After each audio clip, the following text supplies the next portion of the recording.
Jamie Walters had always preferred the company of stars. While other kids in Pine Hollow raced bikes down gravel roads or loitered at the corner store slurping sodas, Jamie could be found on the creaky roof of the Walters farmhouse, lying on his back with a pair of scratched binoculars and a battered notebook filled with hand-drawn constellations. The shingles were warm in the early evening sun, and the chirping of cicadas softened the silence like a lullaby sung by the earth itself. He was 11 and often told he had an old soul, though he didn't understand what that meant. His mom Ellen called him her little astronaut. His dad, gone 2 years now after a tractor accident no one talked about, had once bought him a small telescope from a pawn shop in town. It still sat in the window of Jamie's room, its glass fogged at the edges, but he preferred the binoculars. They felt more personal, more like something he discovered the universe with himself. That particular August evening was sticky and golden.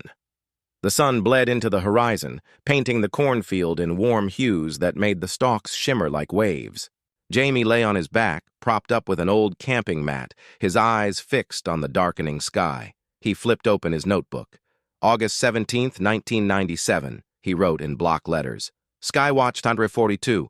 Venus still bright in the west. No satellites yet. Orion faint. He squinted through the binoculars, brushing away a mosquito buzzing near his ear. Then something blinked. Not like a star twinkling, not like a plane.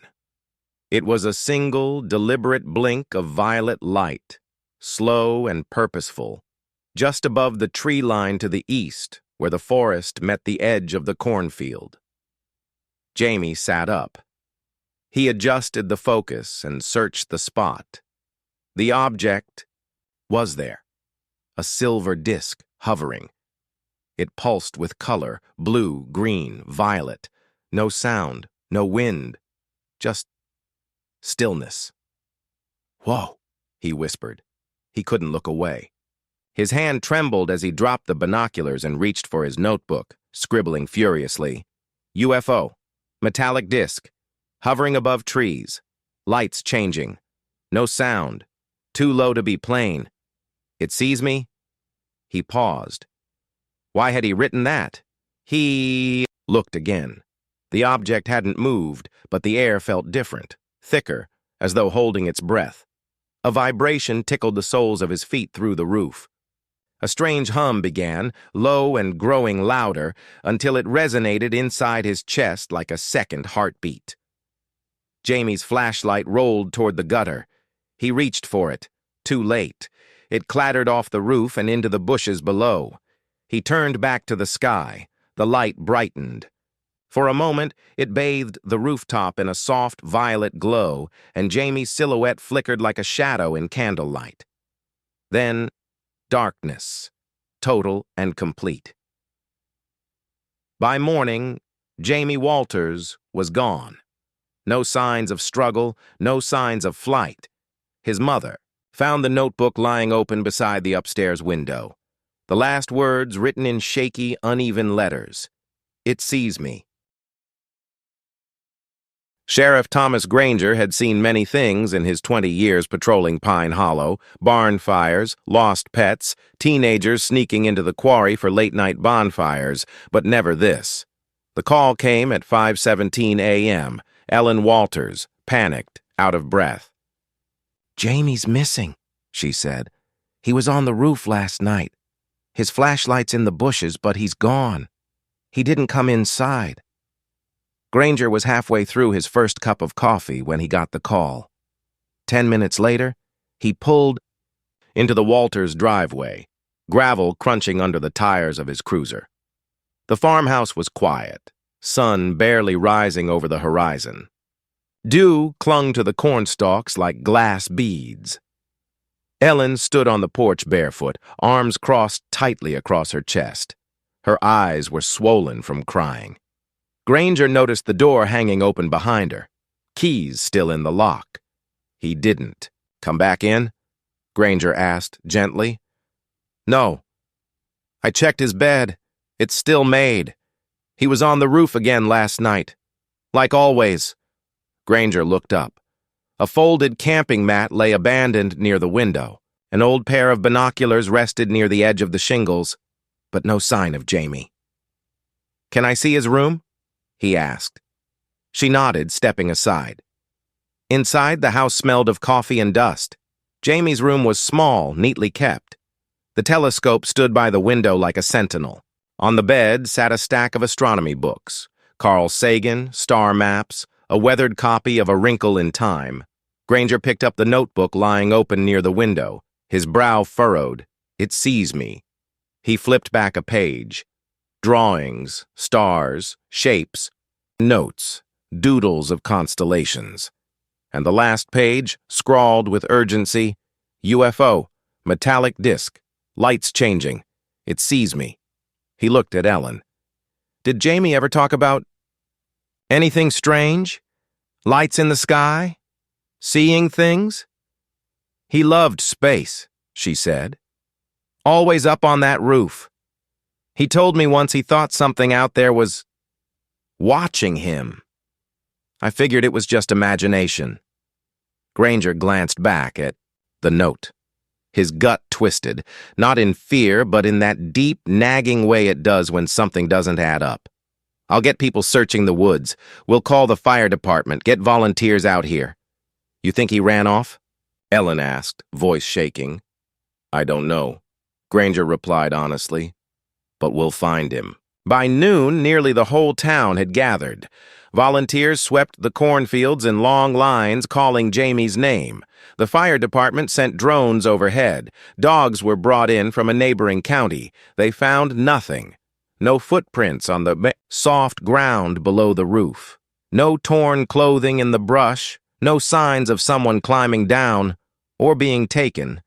Just the notebook, the flashlight, and that eerie silence that seemed to settle over the house like a heavy curtain. Across town, in a small bedroom lined with glow-in-the-dark star stickers, Lila Avery stared at the news on her tiny TV. She was Jamie's best friend, arguably his only close friend, and when her mom told her he was missing, something deep inside her said, he didn't run away. She walked to her closet, pulled down an old shoebox and opened it. Inside were drawings, hers and Jamie's. The two of them had shared everything: sky maps, radio frequencies, alien theories. On one sheet in Jamie's neat handwriting, "If anything ever happens, follow the lights." Lila stared at the paper, her heart pounding. She looked out the window. The sun was beginning to set again, and far in the distance, just above the tree line, something blinked. Once, twice, violet. Lila didn't sleep that night. She lay under her blanket with the shoebox beside her.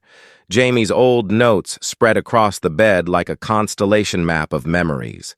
The blinking light she'd seen earlier, it wasn't lightning or a plane or a reflection. She was sure of it. She'd seen it once before, almost a year ago, when Jamie had dragged her outside during a meteor shower. "You see that?" he whispered. "That wasn't a star. That's something else." She hadn't believed him then. She hadn't believed until now. Her fingers trembled as she picked up the page again. "If anything ever happens, follow the lights." There were small coordinates scribbled at the bottom, almost too faint to see. In 45.1182, chalk to W 93.251. She didn't know how to read them, not really. But she did know one thing. Jamie had a spot in the woods they used to call the listening post. It was an old ranger tower that hadn't been used in decades. They'd discovered it 2 summers ago while trying to build a tree fort. The tower had no stairs left, just a rusted ladder and a creaky platform at the top. But Jamie had insisted it was the best place in Pine Hollow to hear space noise. Lila slid out of bed, careful not to wake her parents. She pulled on her hoodie, her boots, grabbed a flashlight and her bike. The night air was thick with summer heat, buzzing with crickets and the far-off hoot of an owl. She pedaled fast, tires whispering over the gravel. The moon lit her path, but she didn't need it. She knew these roads by heart. By the time she reached the edge of the woods, sweat had soaked her back. She ditched the bike in the brush and started down the trail, flashlight flickering with every step. Branches scratched at her sleeves. Leaves crunched underfoot. The tower appeared like a skeleton in the dark, rusted, forgotten, looming. The ladder looked even worse than she remembered. Still, she climbed. Step by creaking step, her flashlight dangling from her wrist. At the top, she sat cross-legged on the platform and waited.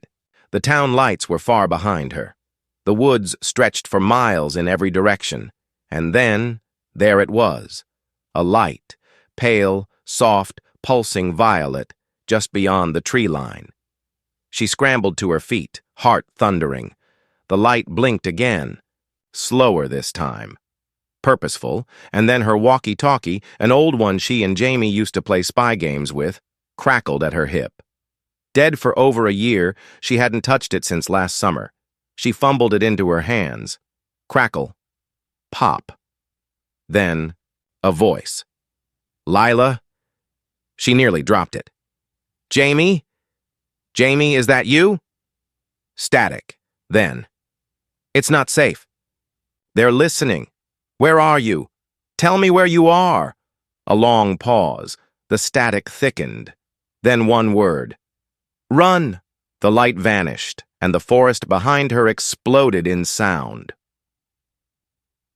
Chapter 4. The men in the black van. Lila didn't remember running. Branches whipped her face. Her flashlight tumbled to the ground, but she didn't stop to pick it up. The voice was still in her head. Jamie's voice, scared, not quite right. She burst out of the woods, panting, stumbling toward the spot where she'd hidden her bike. But it was gone. In its place, parked halfway in the brush with its lights off, was a large black van. Plain, no logos, no plates. The driver's window rolled down slowly. Two men sat inside, both wearing dark suits that didn't belong on country roads. One had sunglasses on, even in the dead of night. The other leaned forward, his voice smooth and polite. "Are you lost?" Lila backed away. "No," she said quickly. I'm just going home." "We're looking for someone," the man said. "A boy, about your age. We believe he may be in danger. You wouldn't happen to know Jamie Walters, would you?" Her blood ran cold. She didn't answer. The man smiled, but it didn't reach his eyes. "If you see him, you should tell someone. It's very important." She turned and ran before he finished. The van didn't follow, not yet. Back in her bedroom, Lila locked the door and pushed her dresser in front of it. She sat beneath the window, clutching the walkie-talkie, waiting for another message. But it stayed silent. Outside, the wind picked up, and far above the fields, a single violet light blinked once, then faded into the stars.